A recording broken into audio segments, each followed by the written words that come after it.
Hi, good. It is still morning. Good morning. I'm at my studio, so I'm like, what time of day is it? I didn't have time to do it. This reflection this morning from home, so that's why we're here. And I have it up on my computer in front of me, so I can remember what these lessons, the titles were. So today's, it's a reflection on lesson 89 of A Course in Miracles, which is a review. We're coming to the end of this review cycle. So today, I think, and tomorrow maybe, we have a review of 2 lessons a day for the last 10 days. And we're reviewing lesson 77 that says, I am entitled to miracles. And lesson 78 that says, let miracles replace all grievances. I am entitled to miracles. Let miracles replace all grievances. I think what I took from this, like, it says a bunch of stuff, and I'm like, yeah, that's all well and good. I get it. Like, I'm under no laws but God's. Like, it's building on the last lesson, and because I'm entitled to miracles because I'm only like under God's laws of love and light and acceptance, and so receiving.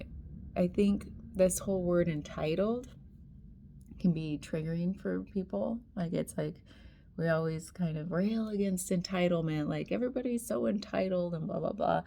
But I take it as this, like, if we're all made of love and we're all just precious, like little human babies, it's like underneath it all, we are pure beings. And so there's this worthiness. I think we don't like that entitlement thing that happens in our reality, like our relative world, because we don't feel worthy enough. So why should they feel they're worthy? I think it goes way deep. If you really stop and question it, I think it goes really deep. At least that's what I take from that word. And so when you say I'm entitled to miracles, like once you get past that worthy, like we're all worthy. I'm still working on my self-worth and the confidence and all that good stuff. It's been a long, slow journey. And now I can say, like, yeah, I am entitled to miracles, and so are you. And remember what a miracle is. It's like to be able to receive something that I'm lacking from somewhere, somebody who has more of that to give freely. So it's not, miracles don't take from another person. It actually builds up into this ability to keep sharing miracles with people. Because at one point or another, we all have more of something or less of something. And a miracle is like right when I really needed something, it was offered to me.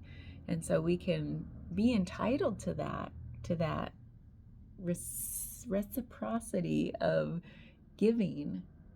Like, it's just beautiful. So yeah, be entitled, be worthy. You are worthy. And then there's let miracles replace all grievances, which a grievance is like something when you're like, well, it shouldn't be that way. Like, there's like a shouldn't kind of aspect to a grievance. Like, you're judging something because something shouldn't be that way. Whatever that is for us. And it's saying, like, that is all perception. It is all, we are making problems in our mind. That came up for me this morning. I was just like, there's no problems anywhere in reality.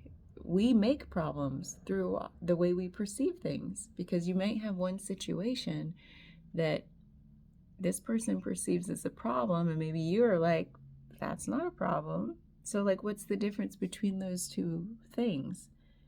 There's 2 different realities going on, and those realities, in quotes, are perceptions, right? Is there anything in this world that's like an objective problem? I don't know. I'm sure there's one that a lot of us get behind, but there's got to be one out of 8+ billion people on this planet who are like, I don't see that as a problem. I think it might have like some positive aspects to it. So this idea that any grievance is really a problem of perception, of the ego, of the mind, trying to make it a problem for some reason. Usually some underlying emotional energy is like making that a problem out of protection, self-preservation, just the dislike of change, whatever that is. So it's saying, let miracles replace all of that. Let this reciprocity of love and light just replace any like judgment, any non-acceptance. Oh man, I love these lessons. They're just such every day a reminder. I mean, it's like pounding it in, until it crowds out everything that's not love, that's not light. I don't even have to you don't really have to even try that hard sometimes if you just have a daily practice. And that's what I'm coming to understand is it becomes easier because it's a little bit every day versus one big download of information and trying to change my belief system and all of that stuff that makes it seem so hard when it's one big thing. But over the course of 89 days now, it's just a little bit easier every day because we're just doing little nuggets. And me, who's been an all or nothing kind of flow between the extremes kind of person, I must have needed this daily practice. Now, if only I could do that with exercise. I think I've done it many times in my life, and I fall out of it many times in my life. That's where I'm going next, just a little bit every day. Yeah. Anyway, thanks for being here, and yeah, let me know what resonated with you in this if you're following along in A Course in Miracles or whatever lesson you're on. We don't have to be on the same one on the same day. So, yeah, have a great week. Bye.